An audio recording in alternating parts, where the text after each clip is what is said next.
Help! He's not letting go!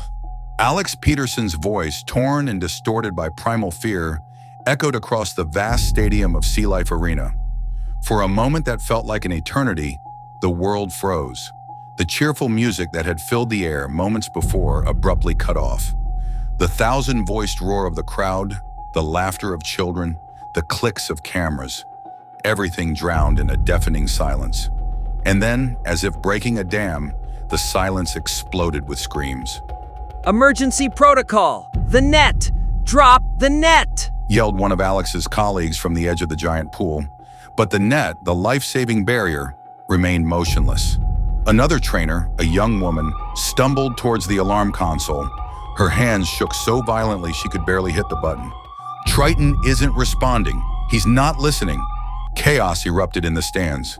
Children who moments ago were waving their hands in delight now cried, hiding their faces on their parents' shoulders. Alex surfaced one last time. Blood streamed down his face, mixing with the water. His lips barely moved, trying to push out the words, "Please, help me." Triton's colossal form, 12,000 pounds of raw power, dragged him under again. This time, forever. This is his story. April 23rd, a warm, almost summer afternoon in Orlando, Florida. The stands of Sea Life Arena were packed to capacity. Children's laughter, camera flashes, the anticipation of a miracle. A grand spectacle where wild nature seemed completely tamed by man. Or so they thought.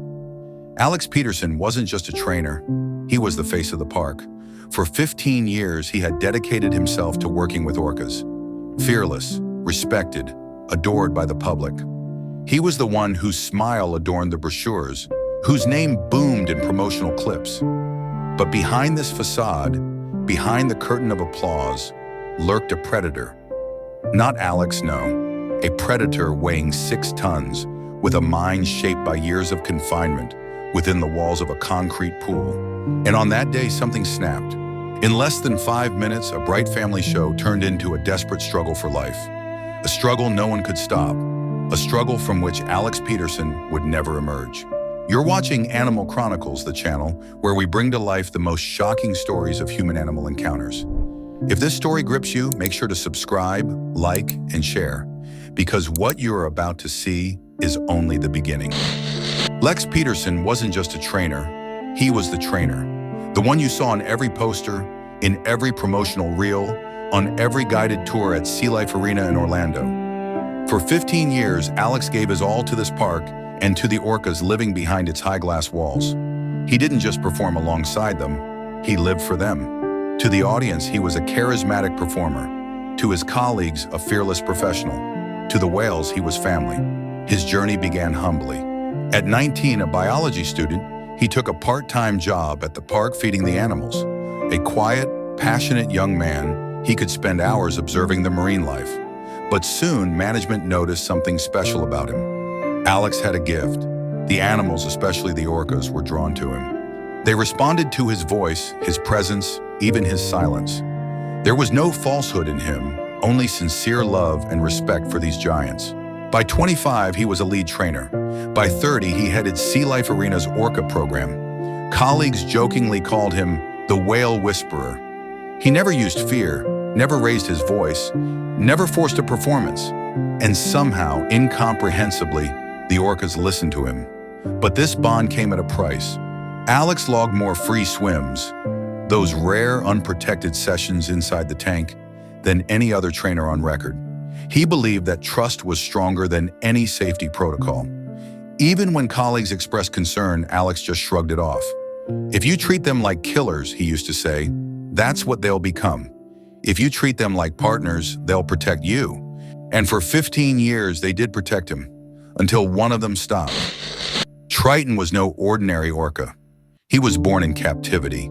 12,000 pounds of muscle, intelligence, and instinct, bred behind walls of glass and raised under stadium lights. He had never tasted the open sea, never felt the pull of the wild. From his first breath, he was trained to perform. Trainers said he was calculating, observant, quiet, in a way that unnerved even the most experienced handlers. While other orcas responded enthusiastically to cues, Triton often hesitated, not out of confusion, but deliberation, as if weighing every command, every movement, every choice. It was as if he was judging things on his own, cetacean scales. Over time, Triton earned a reputation, not as the star performer, but as the unpredictable one. In 2019, during a routine swim session, Triton broke formation without warning. He dove beneath a junior trainer and grabbed her leg, pulling her underwater for nearly a minute. The young woman surfaced, gasping in terror, clutching her bruised knee. The park issued a short statement, calling the incident minor and describing Triton's behavior as playful curiosity. But among the staff, whispers circulated. That wasn't play. That was a show of power. Triton had shown stubbornness before, refusing to return to holding areas, slapping his tail forcefully at the gates, refusing food unless it came from a specific trainer. But because he had never caused serious harm, the show went on. Some believed Triton acted out due to stress. Others said he was lonely. Whatever the reason, one thing was certain. No one fully understood what was going on inside that massive orca's mind. Not even Alex. And on April 23rd, that gap in understanding would prove fatal. Sea Life Arena was built on a dream. The dream of connecting people with the ocean's most majestic creatures. But behind the polished glass tanks and choreographed splashes was a history most visitors never knew. Over the past 2 decades, the arena had been cited multiple times for safety violations. Trainers injured during rehearsals, inadequate safety barriers, malfunctioning emergency equipment, falsified reports. Each time the park paid a fine, made a statement, and moved on. Behind the scenes, the orcas were often pushed to their limits. Grueling performance schedules, limited stimulation, isolation when they didn't cooperate. And as the animals grew more unpredictable, management became more aggressive, both in discipline and in denial. Whistleblowers tried to come forward. Former staff claimed the park ignored warning signs, downplayed injuries, and punished trainers who raised concerns. Most were dismissed. Some were silenced with non-disclosure agreements. Alex Peterson wasn't one to rock the boat, but even he had started asking questions.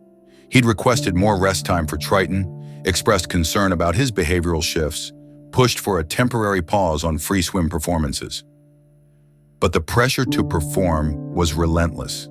Ticket sales were up, the show was a centerpiece attraction, and Alex was its face. He was assured that everything was fine, that the protocols were in place, that Triton was just acting out. So Alex did what he always did. He trusted the system. He trusted the whale.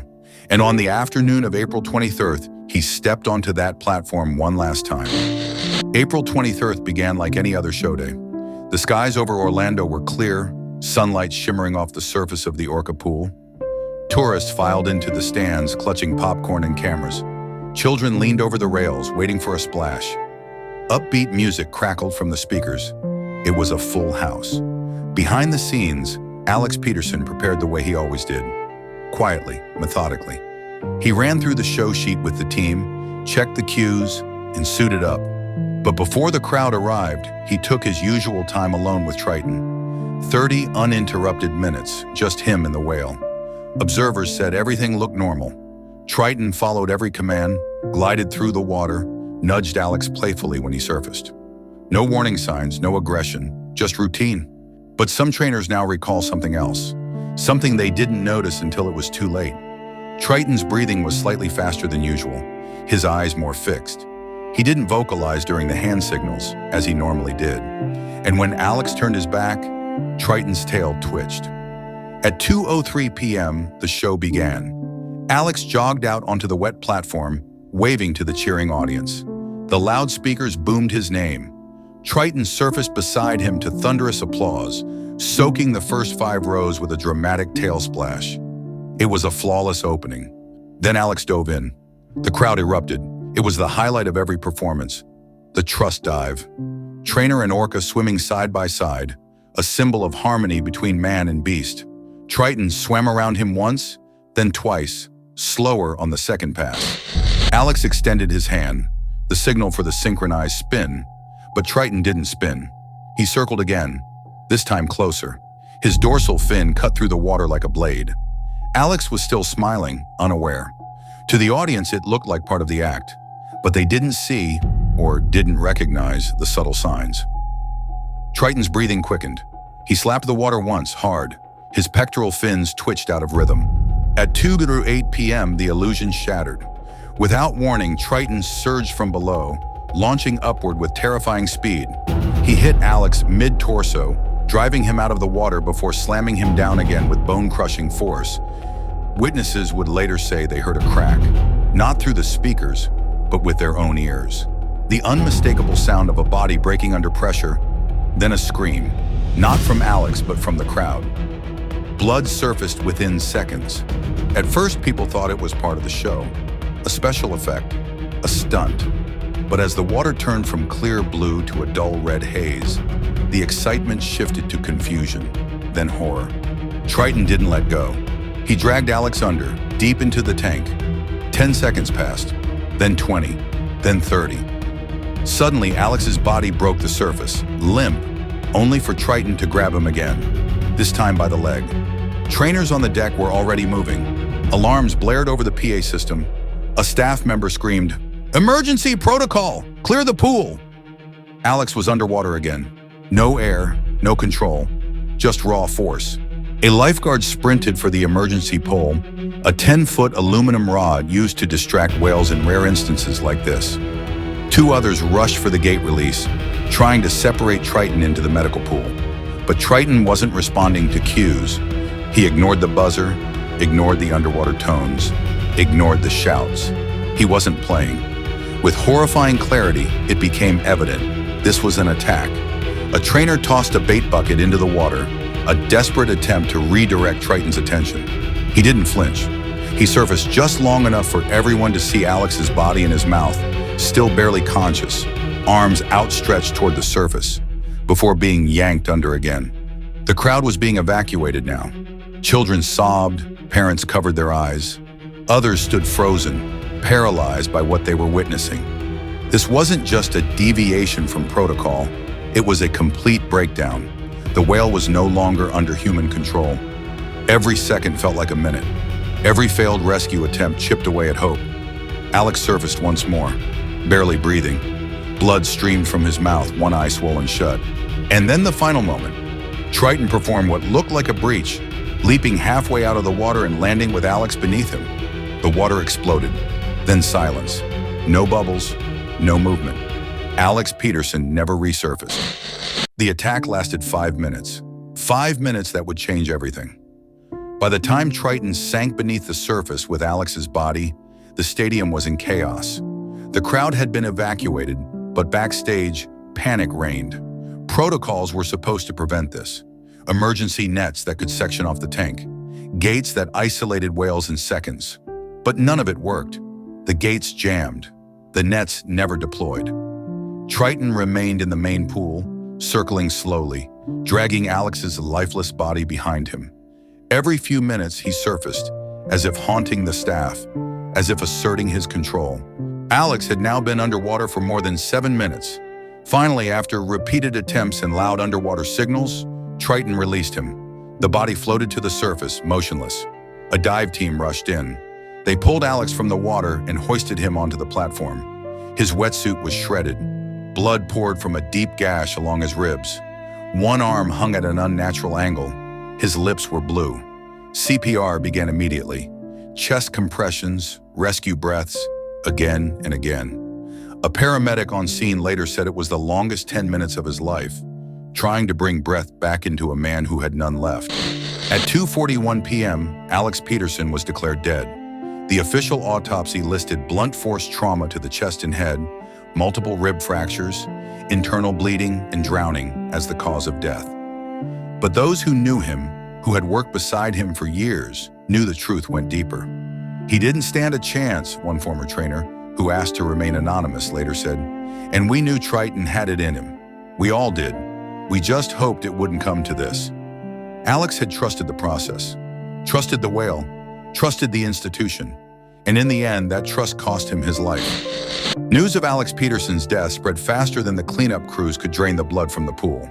By evening, national headlines read, Veteran trainer killed by killer whale at Sea Life Arena. Footage of screaming children and horrified parents flooded social media. Clips of the attack, shaky, grainy, but unmistakable, were picked apart on live streams, news panels, and talk shows. Outside the gates of Sea Life Arena, the first candlelight vigil began less than 24 hours after the attack. Former guests, trainers, strangers, they gathered in silence, holding photos of Alex. Some wept, others stood in stunned disbelief. For them, Alex wasn't just another trainer. He was the face of Sea Life Arena, the man who had made the whales seem gentle, safe, magical. Now that illusion had been shattered by the very creature he had spent his life trusting. Sea Life Arena responded swiftly, at least on the surface. The park suspended Orca shows out of respect. Press releases were carefully worded. Phrases like tragic accident and unforeseen event dominated the headlines. Spokespeople offered condolences. They promised internal investigations, promised change. But behind closed doors, a different story was forming. 2 weeks later, an internal government safety report was leaked to the press. The findings were damning. Over the past 3 years, Sea Life Arena had violated federal safety protocols at least 12 times. Failures in gate mechanisms, unreported near misses, undertrained staff, animal behavioral red flags that were ignored or dismissed. Alex's memos expressing concern over Triton's aggression were part of the report. The public was furious. Animal rights activists took to the streets. Protesters lined up outside marine parks across the country. Hashtags calling for the end of Orca captivity trended worldwide. Petitions gained millions of signatures in days. What began as a tragedy had become a movement. Alex Peterson's name was now more than a headline. It was a rallying cry, a cry for reform, for justice, for every trainer who had ever been told to smile through their fear, and for every animal confined to a tank it was never meant to live in. Alex Peterson died doing what he loved, working with the animals he believed in, performing for the crowds he cherished, and trusting in Orca he had spent over a decade calling a partner.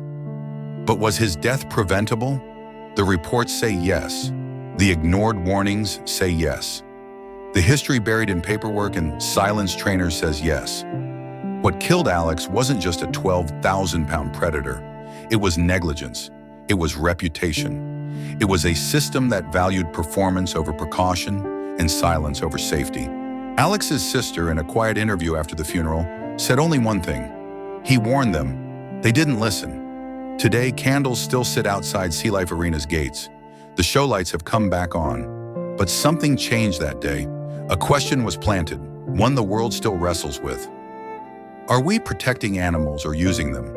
Are we honoring trainers or exploiting their passion? And how many more lives will it take before we choose to listen? If you were moved by this story, consider subscribing to the channel. We bring you true and untold animal attack documentaries. Stories that deserve to be heard, remembered, and learned from. Like, share, and comment below with your thoughts.